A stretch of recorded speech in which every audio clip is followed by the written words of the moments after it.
Just 5 days before John Cena wrestles his final match in Washington, D.C., at Saturday night's main event, his opponent, Gunther, took center stage last night on Raw. The Ring General's address to the greatest of all time headlined the broadcast that also included the latest from a red-hot women's division and a tag team title leaders. What went down? How did it rate out? And what did it mean for the Red Brand? Find out with this recap of Monday Night Raw, for this is Ridiculously Raw. Hey there, welcome everybody to Ridiculously Raw, the most must-see show on YouTube and StreamYard.com today. I am your host, Anthony Florio, joined as always by good old MF Michael Fletcher.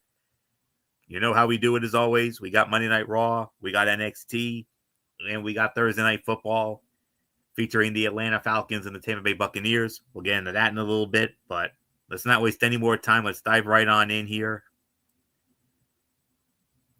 Gunther. He warned John Cena at the top of Raw last night, I'm going to force you to give up. The Ring General wasted little time sending words of warning to Cena just 5 days before competing against the never-seen 17 in the final match of his Hall of Fame career. He called it the greatest honor of his career for him to be able to compete against Cena in his final match. He vowed to crush Cena's spirit and force him to submit, quitting in his last match as a WWE superstar. He also said, I'm going to do something that nobody ever managed before. I'm going to break your spirit. I'm going to squeeze until every bit of hustle, loyalty, and respect has left your body. This was a stellar promo from Gunther, who did a fantastic job of setting the table and establishing the story of his match Saturday night against John Cena. He spoke with conviction, fired up when necessary, and put an exclamation point on the promo. He delivered in a high-pressure situation in the only opportunity to provide any sort of emotional depth for the match beyond its historical significance as John Cena's last. I don't know what else there is to say that hasn't been said already. So, with that being said, good old MF Michael Fletcher, come on in. Absolutely stellar promo from Gunther ahead of the biggest match of his career as he goes up against John Cena in John Cena's farewell match this Saturday night on Saturday night's main event. Yeah, this was a really good promo. But there was some people out there that's kind of now a little nervous that Gunther may lose this match. There's some people that think that he went a little too far with this promo. We'll have to wait and see how it plays out. We'll definitely get into it on Saturday night. But it was a solid promo. It was really good, well done in many different situations. I was pretty happy with the way that it was played out. So I really got nothing more to say. And Anthony, it is yours. All right, MF, you start off our first match of the night to kick off the in-ring action of this Monday Night Raw from the T-Mobile Center in Kansas City, Missouri. It was Io Sky squaring off against Kairi Sane, and Io Sky wins the match in 11 and a half minutes. That's 11 minutes and 30 seconds. Io picks up the win. MF, does this put Io and Rhea one step closer to a future women's tag team title match against the Kabukis? It does in one sense, but you also got to remember there's Charlotte Flair and there's Alexa Bliss. There is, Bayley and Lyra Valkyria, and it looks like there's also going to be Judgment Day. What iteration of the Judgment Day we don't know, but you can tell yes, in one sense you can make an argument. Rhea and Io definitely does get at least one step closer to the title shot. But, we still have to wait and see how it played out because it looks like there's a lot of players in this story that wants a shot at this title. So, we'll wait and see how it plays out. But, yeah, this was easily about a 3.25 star match. But, yes, Anthony, this does put Io and Rhea at least one step closer. But does that make them number one contenders? I gotta say no, because there's still a lot of teams out there that wants to make an argument. Aforementioned all the teams that I did mention. Most definitely. A good match that showcased the chemistry between Io and Kairi. This was an entertaining way to kick off the in-ring portion of the show, even if it did nothing to further the narrative between the two teams or to adequately follow up on last week's show closing segment. So I'll give it about 3 to 3.25, although I'm leaning more towards the 3.25 for this one. So there isn't much more to add on that. Rey Mysterio made his way to the ring. He was scheduled to have a match against Finn Balor, but Logan Paul attacking Rey from behind. And when he tried to lay the Hall of Famer out with a pair of brass knuckles, Mysterio cut him off repeatedly. That is until the unknown masked man assailant from Survivor Series, clad in black, attacked and left Rey laying with a curb stomp. As security chased him off, Logan finally cold-cocked his rival, only for LA Knight to make the save. And frustrated over his own recent disappointments, LA Knight challenged Logan Paul for a match, which ended up being made official, and it also ended up being our main event, which we'll get into in a little bit. It was one way to bring several moving pieces together and to put LA Knight in a position to remain a significant contributor to the show, even after his defeat at the hands of Gunther last Friday night on SmackDown in the finals of the Last Time Is Now tournament. He was on fire on the mic, cutting a short and sweet promo that meant as much as anything he has said in recent weeks. And looking forward, could a Knight loss to Paul tonight or last night, could that further descend him into frustration and anger, potentially setting the stage for a heel turn on his end? We'll see. World Tag Team Championship, the phenomenal AJ Styles and Dragon Lee defending against the challengers and former champions in their own right, Eric and Ivar, the War Raiders. The winners of the match, 11 minutes and 20 seconds, and still the World Tag Team Champions. It is AJ Styles and Dragon Lee. And then after the match, the New Day and Grayson Waller confronted AJ Styles and Dragon Lee until the Usos interrupted. And the Usos said they had a big ass announcement to make. Jimmy said before revealing that they are back in the tag team division. And then Jay vowed to body the rest of the division and then issued words of warning to the New Day before laying them out and staring down AJ Styles and Dragon Lee. 3.25, teetering on 3.5. The match was a ton of fun and a casual reminder that the Viking Raiders are a badass team, or the War Raiders in this instance, are a badass team who can work with any tandem of any style and background. Styles and Lee fought from underneath, scored the win, and continued their reign as they continue to evolve their in-ring chemistry. The Usos' return to the tag team division is huge and should go a long way in injecting it with much needed life, especially with Styles and Lee clearly not a long-term tag team.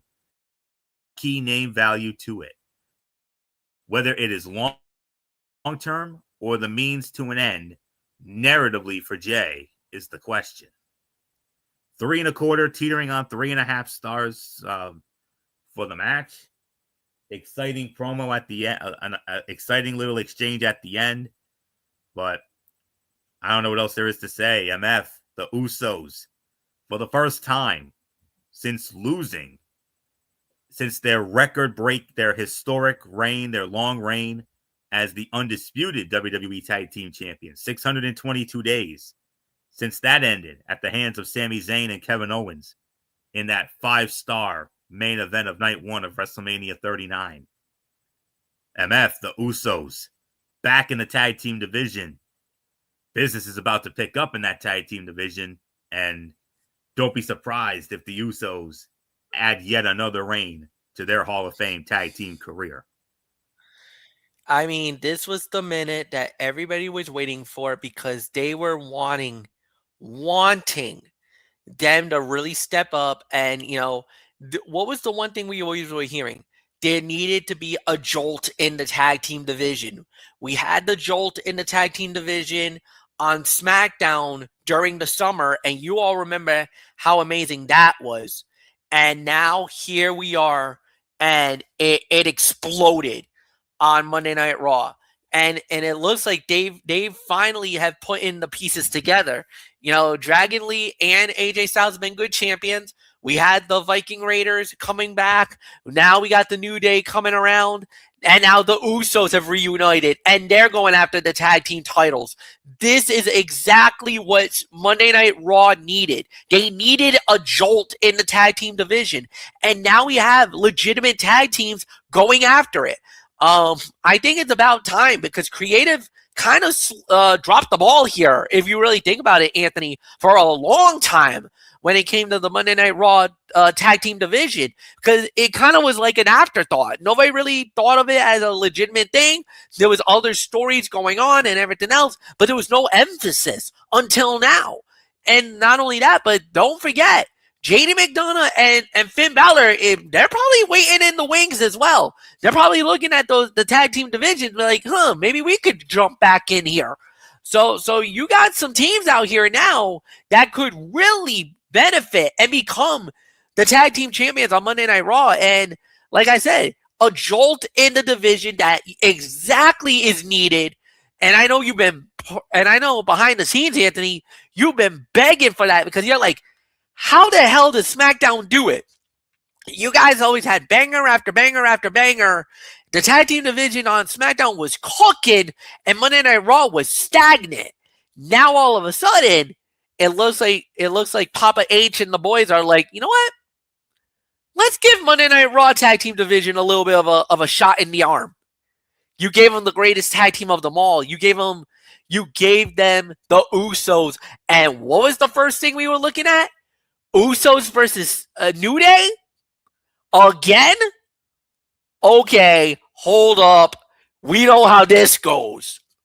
This is going to get good. So, yeah, finally, a jolt in the Monday Night Raw tag team division. Must need it, too. And you want an example of how good the Usos and the New Day were? They only gave us the greatest kickoff show match in the history of the kickoff show concept. SummerSlam 2017 kickoff show, when they battled for the SmackDown Tag Team Championship.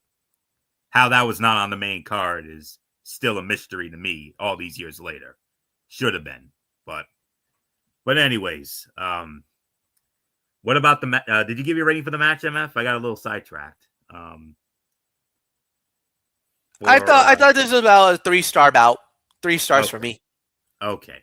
So bear with me for a moment. Okay. And then we had Jackie Redmond.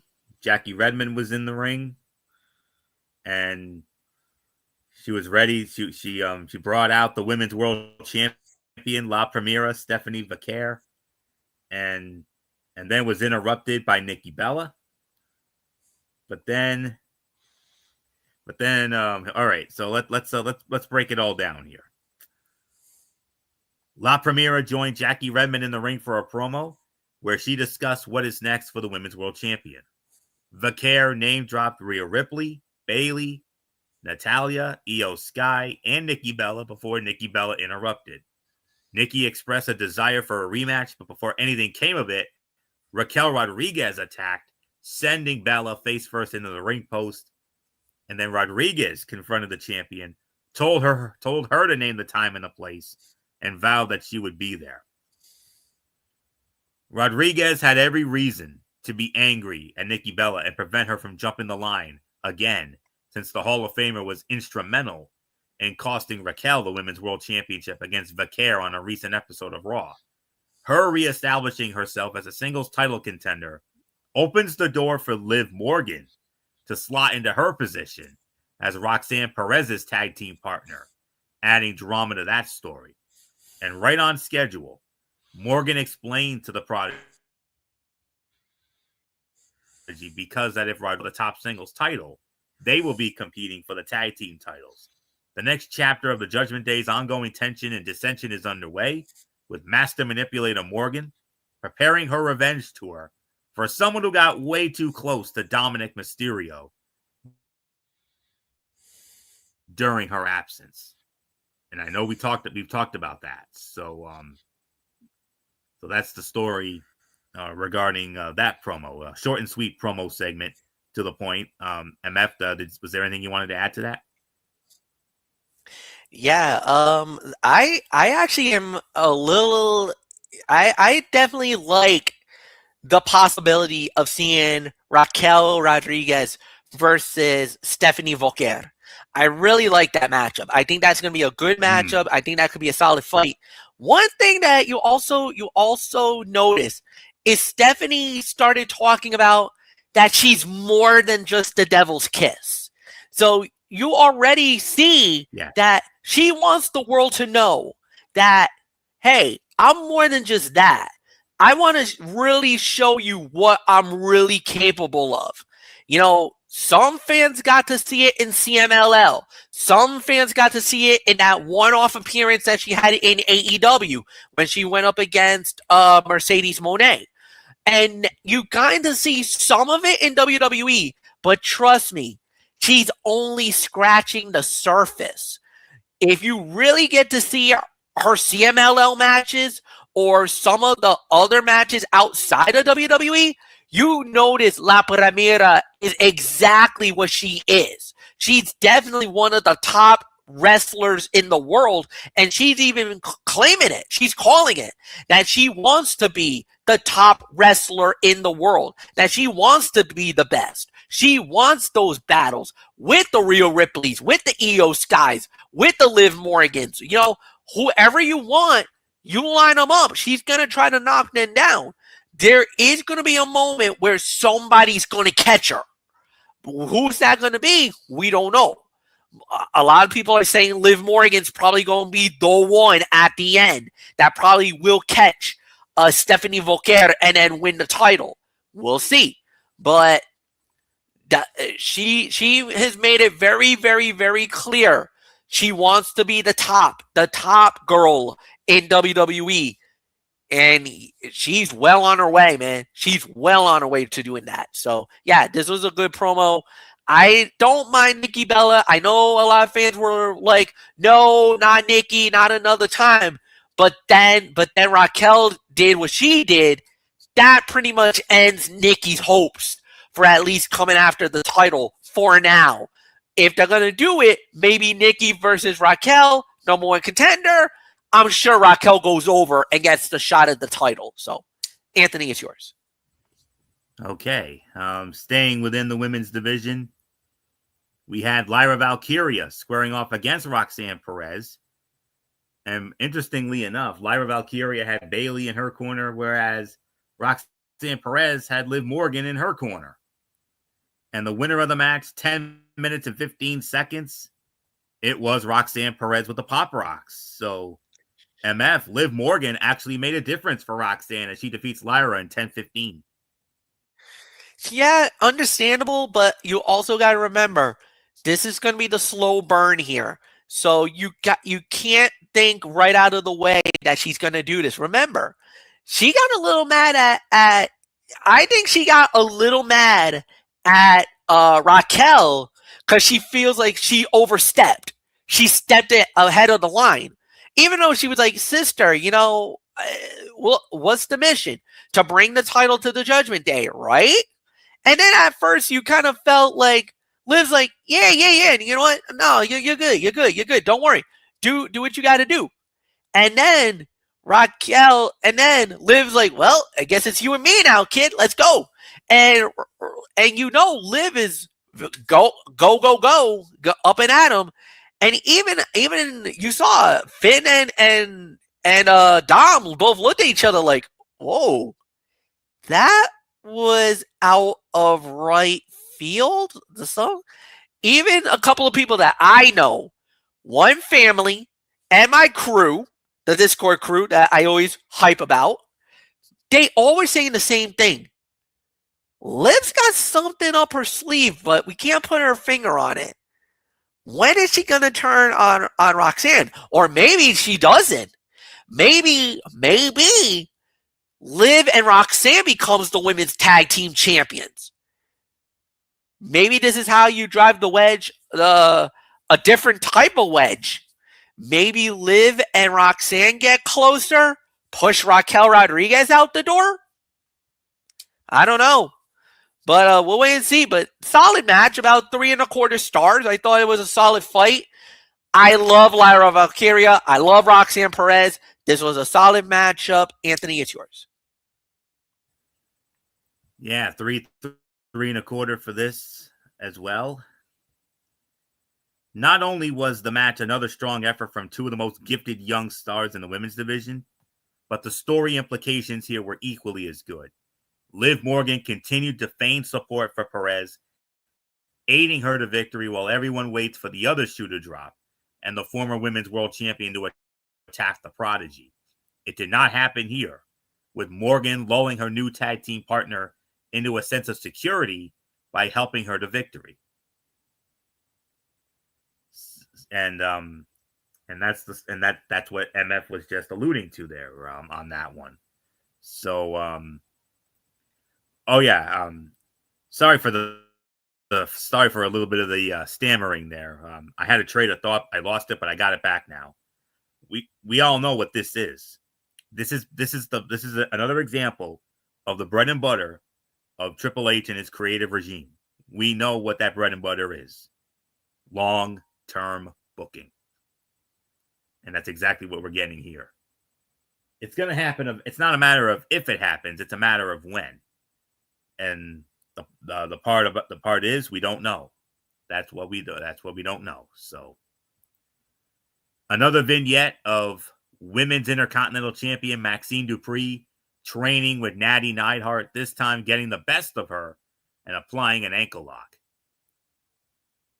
They're going all in on this, and I'm loving it. So from what I heard and from what Bullock told me, that next week, Maxine Dupri will have her first official defense of that Women's Intercontinental Championship when she defends against Ivy Nile next week in Hershey.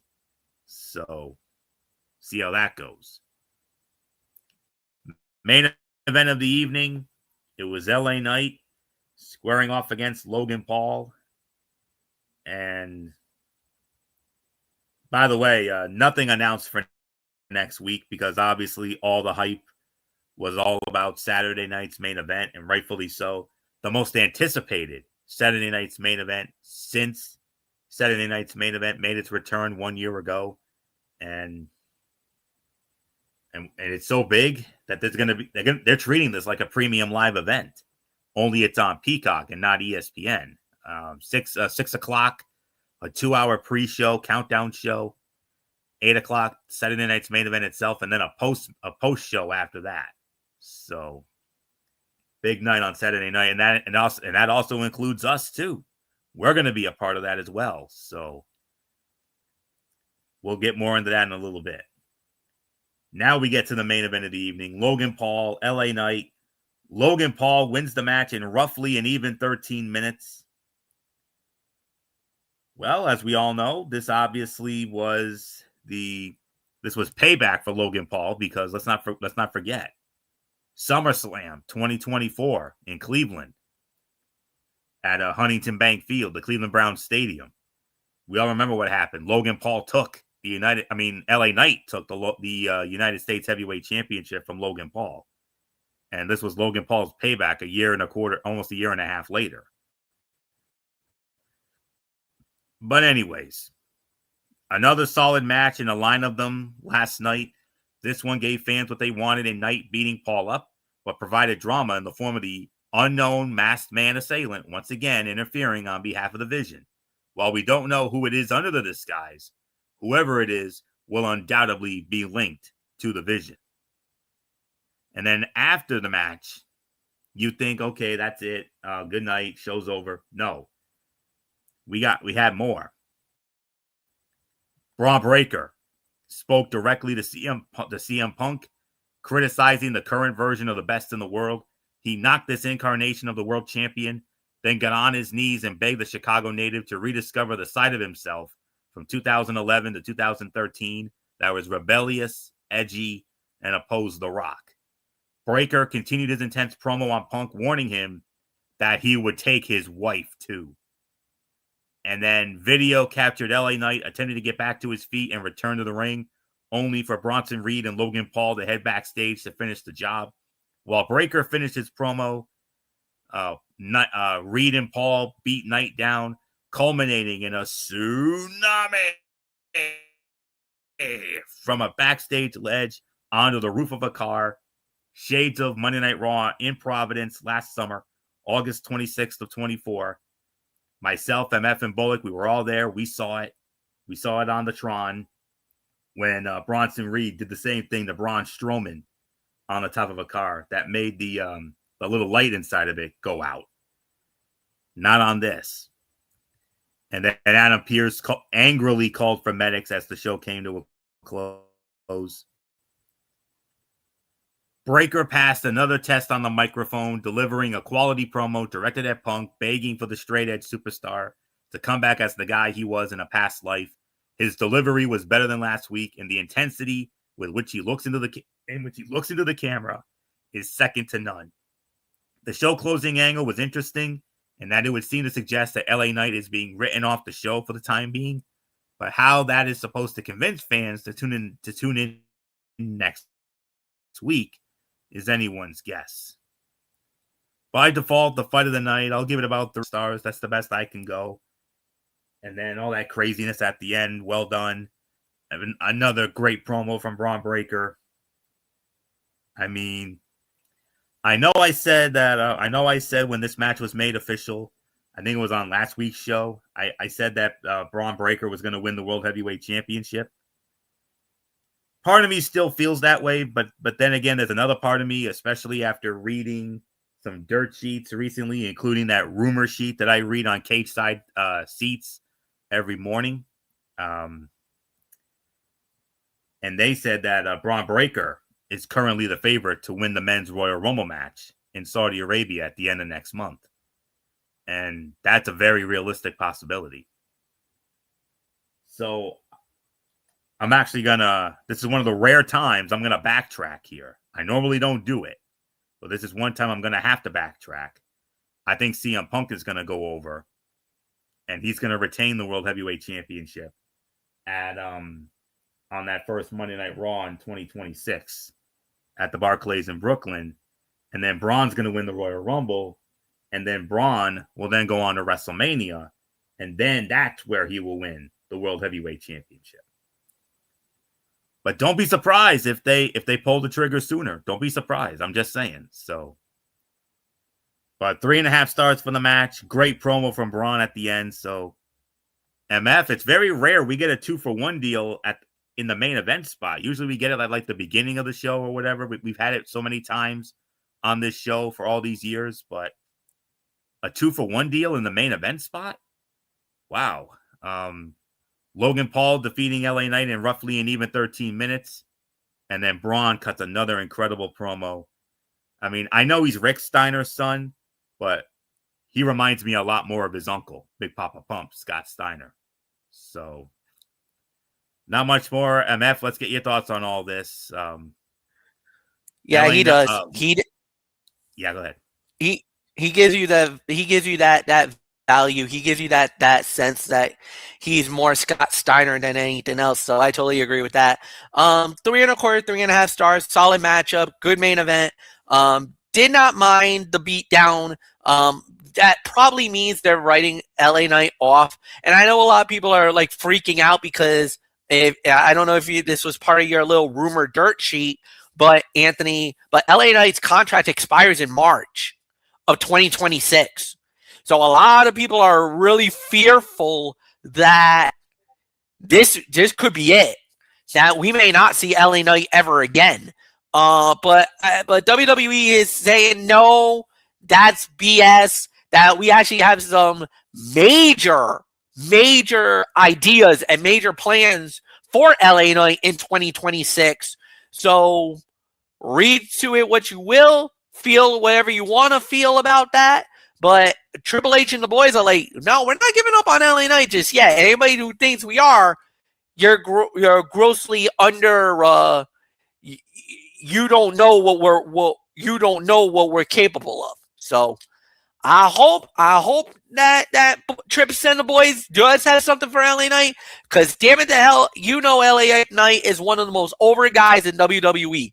He's been over for a long time, and how on earth he's not been a world champion is baffling to me, to say the very least. So nothing more to say, Anthony. Overall review, I'll say it. Solid show. I'll give it about 8 out of 10. I thought it was a good show. Could have been better in certain areas. I'm not going to be totally over about it, but I thought they did a really good job. So 8 out of 10. Anthony, go, and then we'll go into NXT. Yeah, that did not come up as part of my that rumor sheet that I read. I wouldn't be surprised if that comes up tomorrow when they put out tomorrow's. It actually comes out a little after 1 a.m., believe it or not. Because of my work commitments, I'm not up that late. But nope. I do on the weekends you can, but not now. Oh, on the weekends, yes. Well, Saturday morning. They only take one day off, and that's Sunday. They don't do anything on Sunday. Monday through Saturday is when you get it. It's on CageSideSeats.net. It's called the Rumor Roundup. It's fantastic. You gotta definitely check it out. It's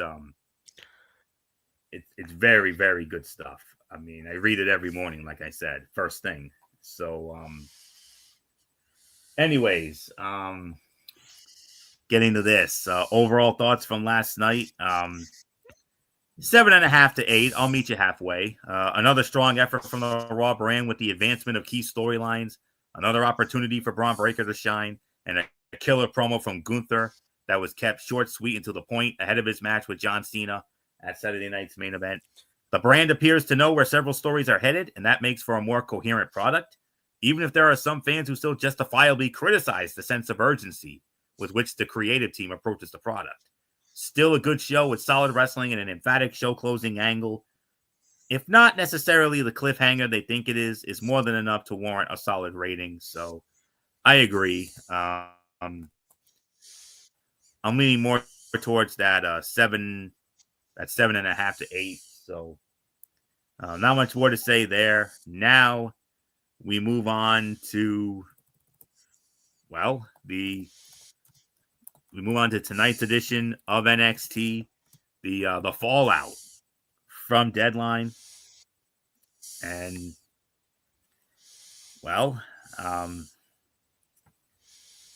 just bear with me for a moment here as I pull up my my notes here. I mean,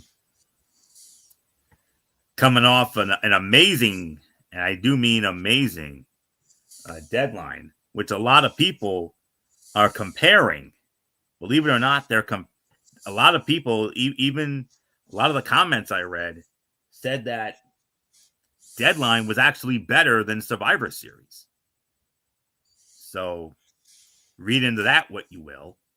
So, but tonight was the fallout from Deadline. They were back in the CWC, the Capitol Wrestling Center, and let's without any further ado, let's get into it here. My thing's a little bit on the slow end. I'm trying to make up for. I don't want there to be any awkwardness or dead air here. So come on. All right, here we go. I think I got it now. This was the post-Deadline episode, so a lot of time was spent dealing with the fallout from Saturday's event. Obafemi returned with the men's NXT championship around his waist after prevailing over Ricky Saints, but now he has to prepare to battle Cody Rhodes at Saturday night's main event. We also saw the Iron Survivor winners. Javon Evans and Kendall Gray, they emerged as the respective winners of the men's and women's Iron Survivor matches, so they're getting ready for their title shots at New Year's Evil. Or are they? Or should I say, is one of them? Let's take a look at everything that happened on tonight's NXT. After a quick recap of Deadline, we went live in the arena for Obafemi's entrance to celebrate regaining the NXT championship from Ricky Saints. He gave a promo in which he promised to defeat Cody Rhodes on Saturday night before being interrupted by Ricky Saints. Saints congratulated him on his win, but he also said he is not just going to go to the back of the line again. He demanded a rematch for the title right before Javon Evans came out to remind them that he won the Iron Survivor match and earned a title shot, and he did not want to wait until New Year's Evil to get it. He challenged Oba to put the title on the line tonight, but Ricky said he should wait until it can be Saints versus Evans for the title instead. Evans convinced him that it should be his turn, and Saints actually agreed with him. Femi agreed to give him his title shot tonight to end the segment. Surprising way for them to go with this, especially with the title match ending up happening here tonight. All three guys did a good job, but Evans was the standout here. Even though Evans still needs some work on the mic, it was still a good segment from him. So there isn't anything else left to say except MF. Javon Evans, you know what he always says. You know what this young man always says when his entrance comes out. Your boy is bouncy. Well, he was not only bouncy, he was feeling really froggy. Yeah, yep. Wow. He went for it. He called his shot. He's like, you know what? I'm not gonna wait. And the thing is, he warned us. He gave us the heads up. He told the world, I'm coming after that title. If I get the opportunity, it was on spot.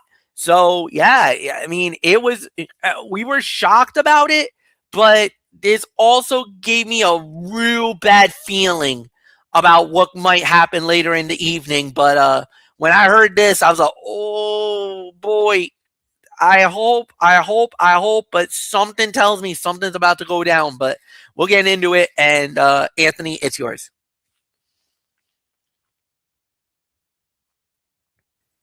You got that feeling too? Yep, I did. You're not the only one. I got it too. So there isn't much more to say when it comes to that. We'll definitely address that in the main event here tonight. So not much more to say. Let's move on to our first match of the night. This was one of the big matches announced for this upcoming show here, squaring off against Jordynne Grace. And it was Kelani Jordan winning the match 11 minutes and 26 seconds. MF, your thoughts?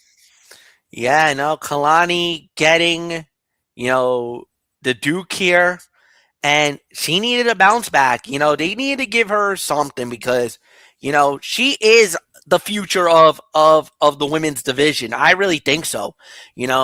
From the TNA success, being the TNA Knockouts champion, to now getting an opportunity. And, the one belt that's kind of eluded her has been the NXT women's title. And she's been the North American champion, the TNA women's Knockouts champion. Now, if she can get the TNA, the NXT women's title that would complete it for her, at least up until she gets to the main roster. Then obviously you got the WWE women's title and the world women's title to get, and then women's North American, women's Intercontinental, and women's US. You got that as well. But dude, she's well on her way. This was a good win. Obviously, they want to keep that momentum going, even though her heel work still needs some work. But solid matchup, 2.5 to 3. Anthony, go. I'm leaning more towards the 3 to 3.25 here. The feud between these two has been building for weeks, and they did a good job selling the personal nature of their rivalry. Jordan was especially good while embracing her heel side, and Kelani Jordan hitting a drop kick to the knee and Grace doing a front flip to sell it was a cool spot, but it was the kind of thing that only happens in professional wrestling. It never makes sense when someone is willing to cheat right in front of the ref. It makes the wrestler look dumb. and that's all there is to it. So right around that 3 to 3.25 threshold, leaning more towards 3.25 for that one.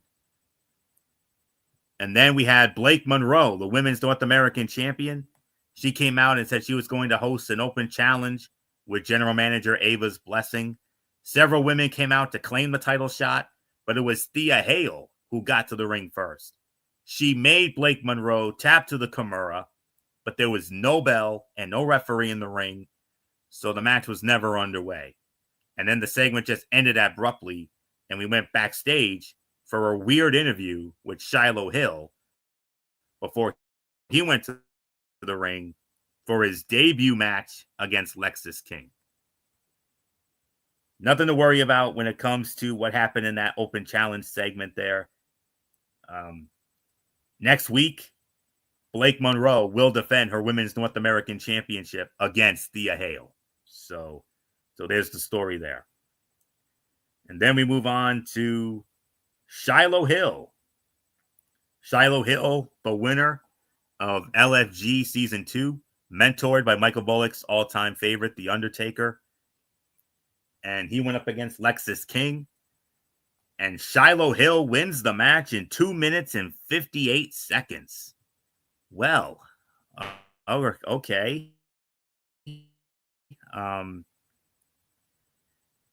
Shiloh Hill has potential. But the fact that it's and I don't know what else there is to say. So this was one of those enhancement fights here. This is about 1 to 1.5 of the effort. You can make an argument that this was the worst fight of the night. Although this upcoming match is, you could also make an argument for worst fight of the night honors as well. And then, well, actually, no, we had an in-ring segment. Ethan Page came out for a promo to brag about what he has accomplished in 2025. The lights went out, and Tony D'Angelo appeared behind him in the ring and dropped him with the spine buster. We thought we didn't know what to make about Javon Evans. Well, he took out Ethan Page. So who knows? Could Tony D'Angelo, could he really be going after Ethan Page in the North American Championship? Maybe New Year's Eve we get that. I don't know. And so then it led to our next match of the night. Sol Ruca squaring off against Ren Sinclair, the women's Evolve champion, Kendall Gray in her corner. Sol Ruca wins the match, 3 minutes and 27 seconds. Second worst fight of the night here. A little better. This was about 1.5, maybe.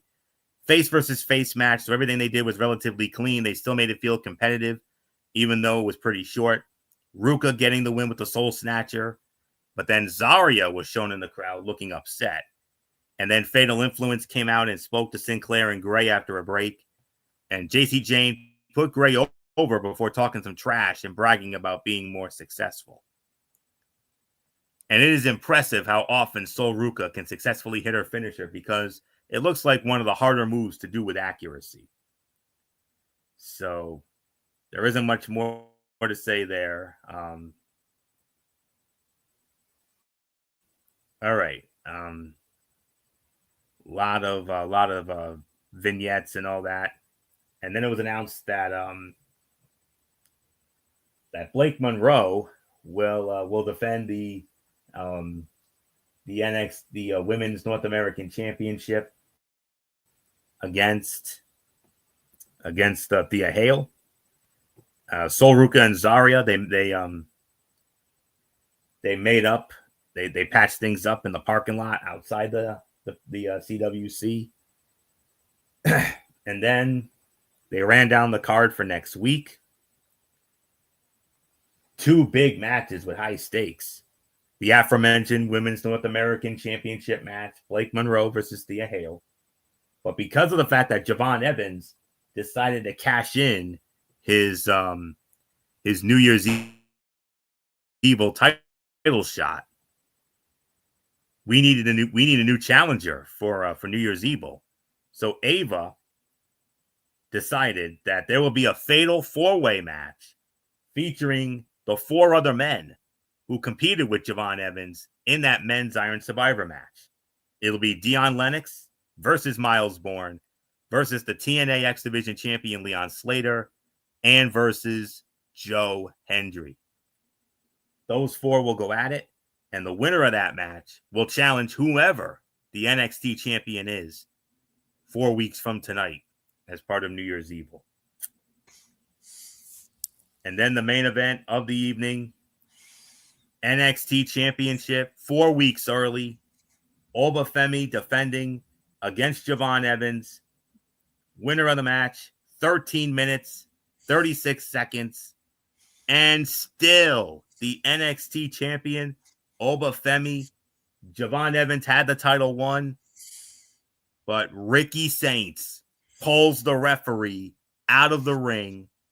They did not call for the DQ. The match continues, and the ruler survives. The ruler escapes with the NXT championship. Wow.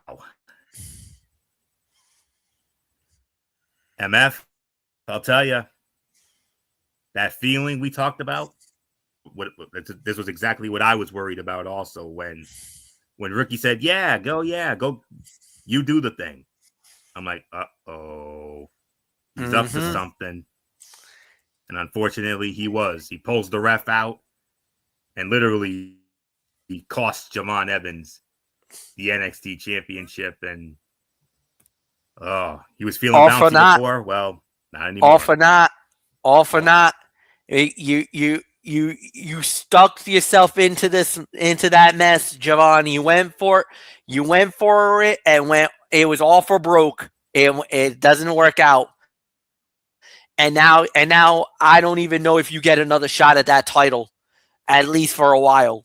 Because now New Year's Eve, because now Oba goes on, and now he gets to fight against 4 other guys. Now, you can make an argument that if Ava really wants to, she could say, wait a minute, that was unfair because of what happened. Maybe Javon gets another shot.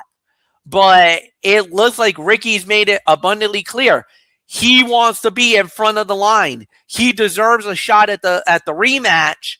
And Javon, you kind of cut the line, and Ricky just, this is typical Ricky Saints. It's like, you cut in the line, I'm going to cut you off. So, I mean, it is what it is. Great matchup. Yes, the ending was left to be desired. I think we all can agree with that. 3.5 stars. I could give it higher, but I'm only going to give it 3.5 because of the dusty finish. But other than that, yeah, nothing more to say. The ruler and still NXT champion. So, Anthony, it's yours. Yeah, these two have always complemented each other well, and this encounter was no exception. If WWE keeps both of them around, this could be one of those feuds that defines both of their careers. Evans came close to winning the title with a huge frog splash and again with a cutter, but the big man would not stay down. Ricky Saints shows up, pulls the referee, Adrian Butler, alias Daryl Sharma, from the ring when it looked like Evans was about to win the title. Evans took him out, but it allowed Oba to recover and build enough momentum to get the win. Great main event, but the stuff with Ricky Saints was a little weird because it's not clear if this was supposed to be a full heel turn or not. So, and they did a great job making Evans look like he has learned from his previous fights against Oba. 3.5 stars. That's definitely the correct rating for this. You can make an argument. I mean, you could have made it 3 3/4, maybe even as high as 4, but the ending with that clunky finish there, that literally sucked the life out of the CWC. I mean, they were ready to explode in celebration because they thought that Javon was going to win the title, but nope. So not much more to say here. Tonight's NXT did a decent job dealing with everything that happened at Deadline, but there was also a questionable decision. Having Evans get his title shot this week instead of New Year's Evil was a strange move, which was made even weirder by how it ended with Ricky Saints interfering. Evans and Femi did a great job in the main event, but the ruler retained. He will face the winner of the Fatal 4-Way, but Saints is clearly still looking for a rematch as well. With just 4 weeks in the New Year's Evil, it's clear WWE already has a plan in place, and hopefully they can kick off 2026 on a high note. So we did have those vintage cutouts that NXT is known for, but we did have a couple of good promo segments, a couple of good matches. Fight of the night, obviously, the main event, and then Kalani and Jordan, the other. If you're pressed for time, go out of your way to watch the opening match and the main event, and that's it. So I can honestly say maybe around solid 6, maybe 6.5. That's the best I can go. So not much more to say. MF, your thoughts, and then we'll get into Thursday Night Football.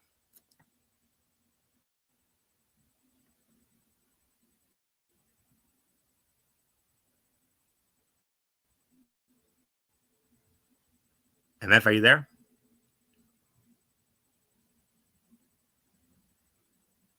Forgot to unmute my mic. 6.5. I'm not even wasting any. I'm not wasting any more time. Floyd will go. Understandable. So, all right. So Thursday Night Football, not the most exciting matchup this time around, but you know, whether it's a good game or a bad game or an in between, we do address it. So it's an NFC South divisional matchup featuring the Atlanta Falcons squaring off against the Tampa Bay Buccaneers from Raymond James Stadium in Tampa. Amazon Prime Video, of course, will have the game. And for the people of Atlanta and Tampa Bay, my guess is you'll probably be able to simulcast it over on your Fox affiliates and your respective Fox affiliates. So let's not. Of course, we all know who's on the call for that one. As always, the legendary Al Michaels, Kirk Herbstreit, Kaylee Hartung. Tampa Bay opening up as a 4.5-point favorite. And second meeting between these two, they met back on opening day. They met it back in week number 1 in Atlanta, and Tampa Bay winning that game 23-20. So the series history is now tied at 32 apiece. It's 32-32. Buccaneers winning in Atlanta. And the Falcons have actually won the last 2 meetings in Tampa. 31-26 last year, and then 16-13 in 23. The Bucs' last home win over Atlanta was 2022, and the final was 21-15 there. So let's get into it here. The Falcons are facing an injury-riddled free fall for their offense, and after an okay start, Raheem Morris's defense is getting destroyed. The Bucs will rebound well from their slogging loss to New Orleans at home with possible extra help for Baker Mayfield and Bucky Irving. They just need to contain Bijan Robinson from big runs. And will the Buccaneers lose? Baker Mayfield has a 55% completion percentage in 2 games since suffering a shoulder injury. But the Falcons have allowed 32 points a game in their last 2 losses, game Tampa Bay needs. But it's going to be close, though. I got the Tampa Bay Buccaneers winning this game. My final score, 27-20. Not much more to say except take us home, MF.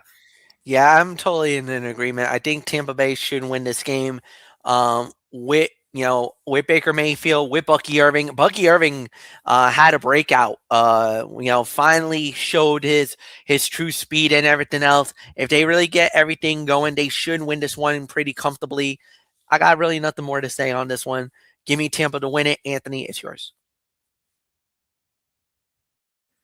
All right, and that will put the bow on this edition of Ridiculously Raw. We want to thank you all so very much for tuning in as always. Normally, I would say we'll be back with you on Thursday, but because of college football being on, it's only a 1-week hiatus. We'll be back the following week when we preview the first round of the college football playoff. So no show tomorrow, no show Thursday. We won't be back with you again until Friday night for the Week 15 edition of TXN Sports World NFL Friday, where we will have a quick recap of Falcons and Buccaneers. And then as a special added bonus for you all, we're going to preview the Army-Navy game from M&T Bank Stadium in Baltimore, Maryland, the home of the Ravens. That we will get into that. And then we will also preview the remaining games of week number 15 in the NFL, including some huge playoff implication games, possible division clinchers, playoff clinchers. MF and I will, myself and MF, you know what we're going to do? We're going to have those scenarios that MF loves to talk about. So maybe MF will throw some of those at you on Friday night. And then Saturday night, MF will have it. Braves Fan 95. It's the Cerebral Smack Talk. We might have Friday night SmackDown, but if we don't, we will most certainly have Saturday night's main event. So big, we got to be a part of it. So Saturday night, right around 10 or 10:30 or so, following Saturday night's main event, we will dissect it, and as only we can. And then 1 week from tonight, Ridiculously Raw, Monday Night Raw, NXT, and of course, Thursday Night Football. And we got a huge one next week. The Los Angeles Rams and the Seattle Seahawks in Seattle. Wow, that's going to be something. So that's it. So until Friday night for NFL Friday, this is Anthony Florio here for Good Old MF Michael Fletcher, and in spirit, the Phenom Michael Bullock, who just celebrated a birthday yesterday. So happy birthday, Bullock. And of course, the First Lady of Talking Wrestling TXN, the one and only Twisted Angel Didi Woodson. You know the routine, everybody. Thumbs up. Talk to you later. Yeah, throw it up Fortune 4 style. Bye for now, my friends. God bless. Be good to each other. Have a blessed few days. And until Friday night for NFL Friday, you have been watching Ridiculously Raw right here on the Tone 25 on YouTube and StreamYard.com. And remember, my friends, no matter what anyone tells you beyond anything else, wrestling is indeed actually real. For everybody who has been a part of this one, for now, Anthony Florio, so long, and bye, everybody, bye.